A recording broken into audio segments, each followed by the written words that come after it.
Hi there everyone and welcome back to another English update. I had a couple of days off, as some of you might have noticed.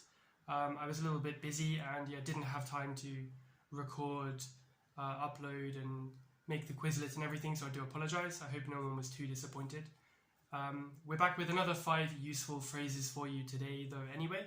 But before I get into those, I'd like to remind you that if you don't hear the chunks as I'm saying them, then please check my comment below the video where I write out all of the comments, always. Number 2, if you'd like to leave your own comment and try to use one of these chunks in a sentence of your own, then please do, and I'd be happy to give you some feedback. And number 3, if you know someone who you think might benefit from these videos, then please do share it with them. That'd really help me out. So the first one today is a really nice phrase for expressing that you don't just agree with someone, but you think in the same way, you really agree with them on a deep level. And this is to say we are on the same wavelength. Now, wavelength is quite a technical sounding word. It comes up in physics and science and math in general. If you have a wave, then the wavelength is one of the features of the wave, like its frequency and amplitude. There's some interesting vocab for you too. So when you say you're on the same wavelength with someone, it's trying to say that you're kind of communicating effectively, like how, for example, radios can communicate if they're on the same wavelength. So if you're on a different wavelength with someone, then it would mean that you're both kind of transmitting information, maybe talking or trying to convince, but I'm not listening to him and he's not listening to me. Whereas when you're on the same wavelength with someone, it means that everything's working perfectly, kind of. You're in absolute agreement. So this is a phrase I often use if a student makes a comment or explains something or gives an opinion which I totally agree with and which I think myself.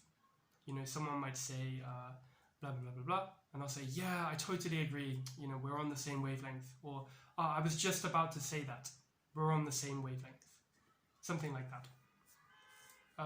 Number 2 is the collocation mental health problems. So there are a number of words which can be used when talking about mental health. For example, disorders would be another common one, but less commonly would people talk about illness and disease, I think. So I think this one is one of the easiest ones to kind of remember or just make a mental note about. If you're talking about, so for example, depression or insomnia or anxiety, what else could it be? I suppose those are the main ones. Then these would often be called mental health problems. So you might know someone, maybe a family member or a friend who's been suffering with some mental health problems lately. Perhaps they've been very stressed at work and it's caused some mental health problems, which hopefully are on the fix, something like that. Number 3, we have had one as structure before. He's as tall as his brother, this kind of as structure. But this one is new. I checked against my list, and it is not as I was expecting. So I forget the context this came up in. I think it might have been a class yesterday. But when something is not as you were expecting, usually it means that you're...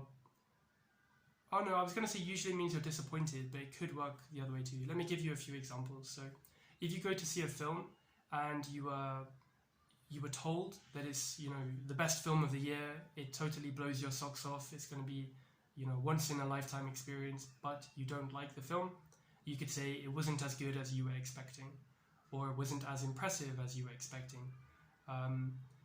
But then actually it could also work the other way. Maybe someone ropes you into going along to a theatre performance and you think, oh, I hate live performances. But then afterwards you would say, hey, that wasn't as boring as I expected it to be, or as I was expecting. So simply it's just if you have an expectation and it doesn't turn out to be true, then the thing was not as good, boring, long, interesting, whatever, as you were expecting. Number 4 is a very short collocation, and this one is concrete numbers. I have a page open here. Ooh, let me see. So concrete numbers just refers to, I suppose, actual statistics. If people talk about maybe how things should be, or how things might be, or how they want things to be, in theory, then they're just sort of talking about ideas. Whereas when you start to introduce concrete numbers, those would be actual real-world statistics, proving if one thing is or is not true, showing whether a suggested trend is actually happening. So this idea of concrete is that it's solid, it's real, it can be dealt with practically, much more practically than simply talking. So a few examples I have open on my laptop here. Someone says, I guess I'd rather analyze concrete numbers than rely entirely on a particular method. Even concrete numbers can only tell us so much. Distilling this complex web of unpredictable circumstances into concrete numbers, risk scores, reports, and blah, blah, blah, blah, blah. So yeah, there you have a complex system, and you're trying to distill it into a set of concrete numbers which you can use for some purpose or another. And number 5 is a much less complex one, but a good one to know too, and it is to put on your seatbelt in a car. So you get into the car, you put on your seatbelt. This one just came up in a class today, and I realized maybe some of you guys don't know it.